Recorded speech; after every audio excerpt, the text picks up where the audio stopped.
আজকে আমরা মুসলিম পার্সোনাল ল বোর্ডের সভাপতিত্বে এবং পশ্চিম বাংলার বিভিন্ন সংগঠনের উদ্যোগে আজকে দলবদ্ধ হয়েছি কলকাতা রানী রাসমণি এভিনিউতে। যদিও সভাটা শহীদ মিনারে হওয়ার কথা ছিল, কিন্তু আজ রানী রাসমণি এভিনিউ আমরা দলবদ্ধ হয়েছি। মনে রাখবেন, আল্লাহ পাক কোরআনের মধ্যে এলান করে দিচ্ছেন, লান তানালুল বিররা হাত্তা তুনফিকুনা মিম্মা তুহিব্বুন। আল্লাহ কোরআনের মধ্যে জানিয়ে দিচ্ছেন, ততক্ষণ পর্যন্ত তোমরা আল্লাহর কাছে প্রিয় হতে পারবে না, ততক্ষণ পর্যন্ত তোমরা কল্যাণ করতে পারবে না নিজেদের, যতক্ষণ পর্যন্ত তোমাদের ভালোবাসার সম্পদ থেকে আল্লাহর রাস্তায় কিছু না ব্যয় করছো, ততক্ষণ পর্যন্ত তোমরা আল্লাহর দরবারে কল্যাণ হতে পারবে না, আল্লাহর দরবারে উত্তম হতে পারবে না। আজ ভারতবর্ষের যে ওয়াকফ আইনের উপরে হস্তক্ষেপ করা হচ্ছে, মনে রাখবেন, এটা কারো বাবার সম্পত্তি নয়, এটা আমাদের পূর্বপুরুষের রক্তের পানি করা অর্থ দিয়ে আল্লাহর রাস্তায় ব্যয় করে গেছে। নারায়ে তাকবীর, নারায়ে তাকবীর।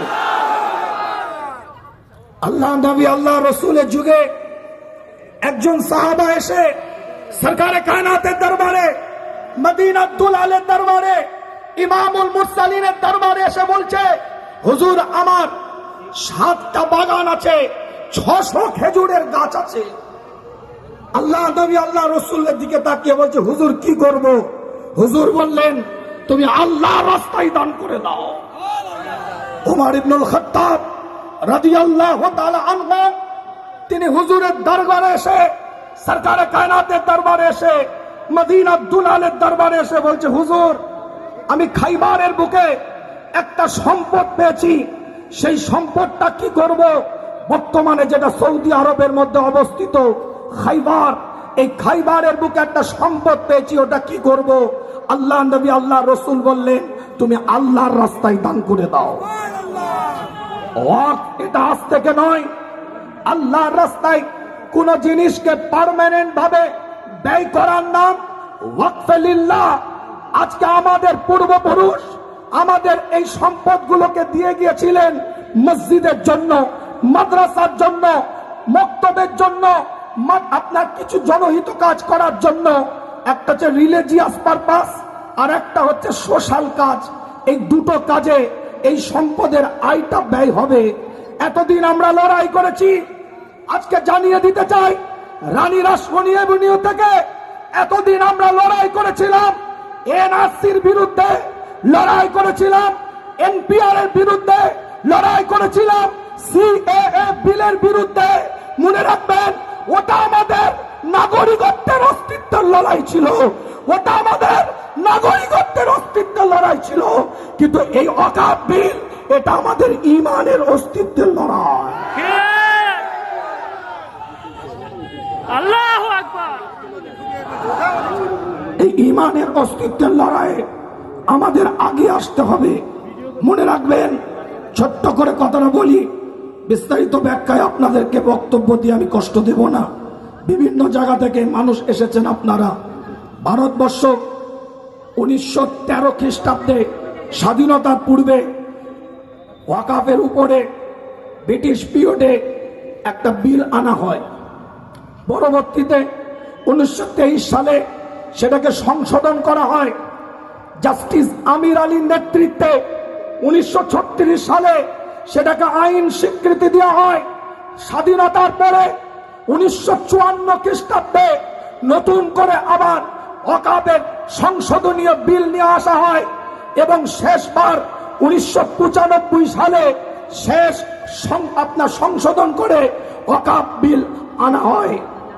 আজ যে কর্মকাণ্ডের সাথে আমরা জড়িত আছি, মনে রাখবেন, এ কাজ মানবতার কাজ। এ কাজ আজকে আপনার আমার নৈতিক দায়িত্ব, নৈতিক কর্তব্য বলে আমরা মনে করব, ইমানি দায়িত্ব, ইমানি কর্তব্য বলে মনে করব। আজকে আল্লাহ আমাদের সকলকে দলবদ্ধভাবে একতাবদ্ধভাবে এক প্ল্যাটফর্মে দাঁড়িয়ে মাসলাক যার যার, ইসলাম সবার, এই জায়গায় দাঁড়িয়ে প্রতিবাদ করতে হবে। বন্ধ করেন দলাদলি, বন্ধ করেন ইখতিলাফ, বন্ধ করেন জুজিয়াত মাসলাকের ইখতিলাফ, প্ল্যাটফর্ম তৈরি করেন। একটা জায়গায় এসে ও আপনার মুসলিম পার্সোনাল ল বোর্ডের হাতকে মজবুত করেন, যে হাত যেন এই কালো আইনের বিরুদ্ধে লড়াই করে ভারতবর্ষকে নতুন দিশা দিতে পারে। স্বাধীনতার পিছনে আমাদের অবদান আছে, ভারতবর্ষের স্বাধীনতার পিছনে আমাদের অবদান আছে। আমরা স্বাধীনতা দিয়েছি ভারতবর্ষকে, মনে রাখবেন, যেমন ভারতবর্ষের স্বাধীনতার পিছনে আমাদের অবদান আছে, তেমন ভারতবর্ষের সংবিধানকে অক্ষুণ্ণ রাখা আমাদের দায়িত্ব আছে।